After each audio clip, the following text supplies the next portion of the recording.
shoes, a little bit of pain, a little bit of discomfort there. Some easy kind of twists will start that process of helping good health back into the spine, into the low back. Okay. All right, so I'm going to work those thighs a little bit more. I'm going to bring ourselves to standing. And we're going to find chair over a chair. So I'll just turn into the side. Pose of the chair is use a bend in the knee. You keep your bottom over the heels. You look down and you can see your toes still. You're looking up, nice and strong, keeping it nice and engaged. So you get this kind of like zigzag movement going on through the body, little bend in the knees, legs back. Yep. So over the chair. Feet hip width apart, inhale, lift up, exhale, bend those knees. If you were going to sit back into the chair, arms can come straight out in front of you. Couple of breaths, inhale. You're going to feel it in those thighs. I'm not going to lie to you. Always be truthful, using Satya. Keep it nice and strong. And then you can sit. Not too bad, huh? Have another go. Inhale, sweep up, arms up. And those knees can still see toes. Exhale. If it feels too strong on the arms, you can always bring hands onto hips or cross the arms in front of you if it feels comfortable. One more breath. Exhale, sit down. Not too bad. Third time, inhale. Keep bending those knees. Make sure you can still see toes. What do you need to do with the hands and the arms to make it a little bit more accessible and doable? One more breath. Exhale. All right, a little fit there. One more breath. Last bit, exhale down. Stretch those legs out. Feel that heat. Connect in. Relax, release, and come out. Arms lifted towards, showing towards the sky. Receiving. As the body settles.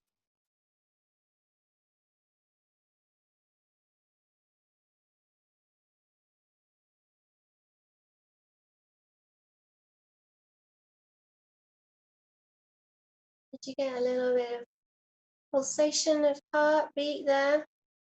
So strong when we bring the arms up over the head, especially in something like Asana, which we've just done, that chair posture, fierce posture. That little bend in the knee concentrates effort in through the thighs, stabilizing the knee, strengthening the knees and the ankles. I love Uttanasana, so I think we should do it one more time. Yeah? I love it. So inhale, sweep up. Exhale. Inhale, lift up. Exhale. When I say lift up, I just mean lift up, feel like the strength coming in through the front thighs. Inhale. Exhale all the way down. Release those legs, relax, release those thighs. Bring the soles of the feet to touch against one another. Big toes touching, rest of the toes all touching, finding themselves. Bring palms together. Sweep the hands up over the head so we created like a diamond shape through the legs. Knees are wide, soles of feet are touching. We've created a diamond shape through the arms, two of diamonds. Notice what it feels like to have the soles of your feet pressing against gently each other.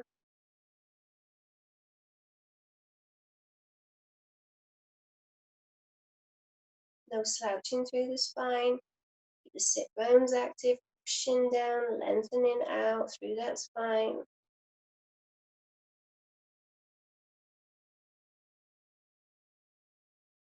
Any tingling going on through fingertips? Start that process of bringing the hands down and maybe placing the hands back onto knees, palms facing upwards. We've still got this diamond kind of shape going on through the legs. Releasing through the inner thighs, We're working into structure and form of the chair is supporting us on those outer thighs.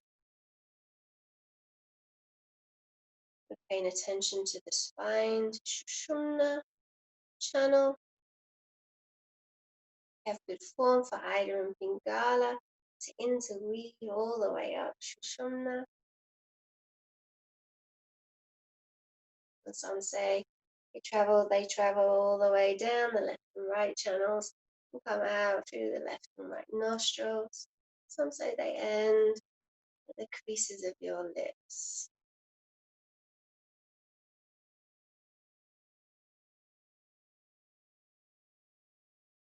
To feel open, warm, centered, calm.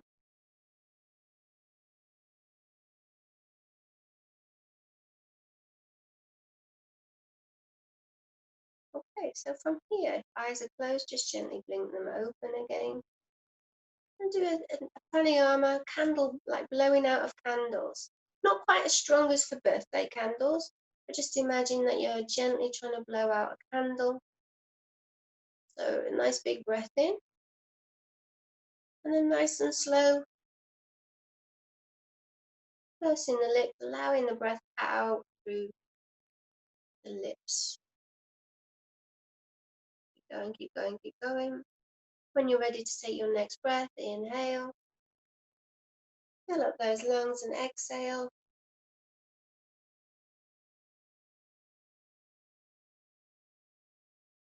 Keep going. Let's try and do 5. Inhale when you're ready. And exhale.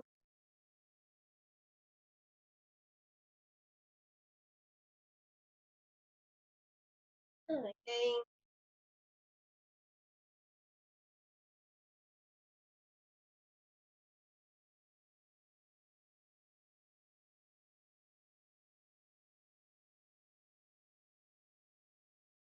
I've got 3 more to do. I don't know how many you've got to do.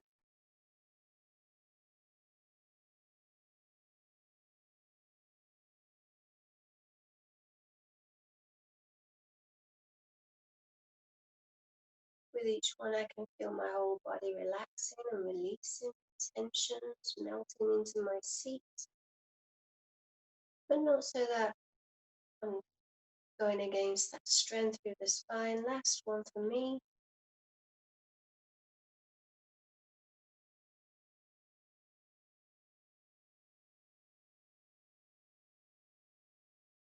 Release the feet, allow soles of the feet to come back onto the ground. Bring your hands to the back of that right knee, hug in and let it rotate through. As we've been kind of like had the feet splayed open, working into the ankle joints, so just rotating through those feet and the ankles and the toes, foot down, side, just to rotate. Bring some attention back to your extremities, foot and ankle. Go back down, soles of the feet back together, Baddha Konasana through those feet. Hands can come onto knees. If your flexibility is good, your strength is good, and your chair is stable, maybe slide those hands down, those shins, so the hands come down towards the ankles or towards toes. We find ourselves in Baddha Konasana while sat on the chair. Remember what I said at the beginning of class about neck and throat? Notice where the sweet spot is to bring calm through the neck and calm through the back of the neck.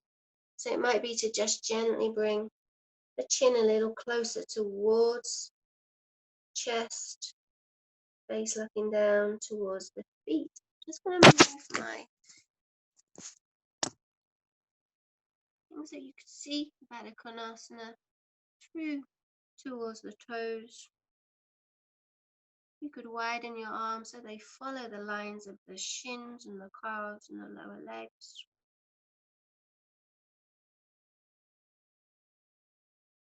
Remember, this is like full expression of this seated Baddha Konasana.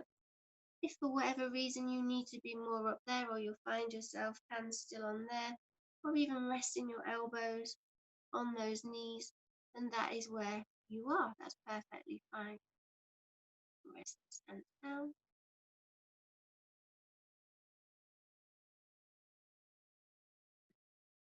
If you're in full expression, try and think about lengthening forwards with the spine, with that crown of head, that golden thread. Once more. So hands down into toes. If they're reaching that far, applies that little bit of pressure in through the bones of the feet, through the outer sides of the feet. We tend to kind of like try not to go into the outer sides of our feet. We tend to walk onto the soles of our feet. But here we're strengthening the ankles on the inner and outer sides, as well as the side blades of the feet. Toes touch, fingers all around. I'm going to use some core action to sit up. Move it back up to the top so you can see the movement. So sweep the arms out, inhale to lift all the way up, exhale to sweep back. Inhale to lift all the way up, moving dynamically. Exhale. One breath, one movement. Inhale to lift all the way up, exhale. And again, inhale. Stretching up, exhale. Leaning in. 2 more.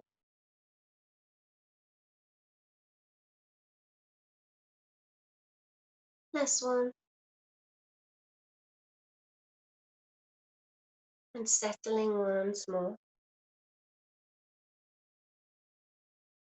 Allowing our body and our mind just find itself and settle. No overthinking. Just finding new form and shape for body. Reminding ourselves that we are not this body, we are not this mind, we are a soul inhabiting form and function of body.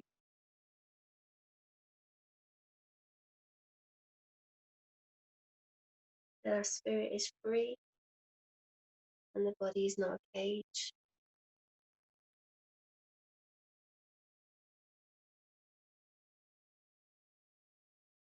Okay. So we're going to slide those hands up those thighs, up those legs. Bring the soles of the feet back onto the mat, back onto the ground.